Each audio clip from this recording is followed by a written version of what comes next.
Welcome to your new Orbit home. In this video, we'll be explaining the drying process, including settlement shrinkage.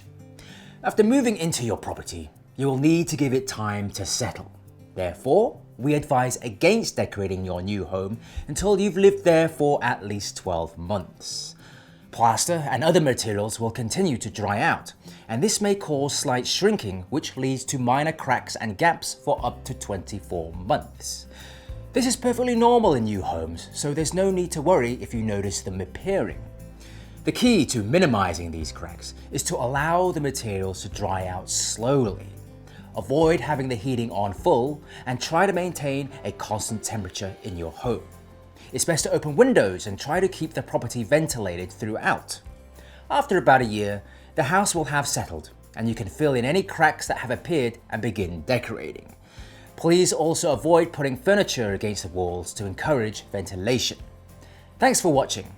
If you have any further questions, please contact our customer care team.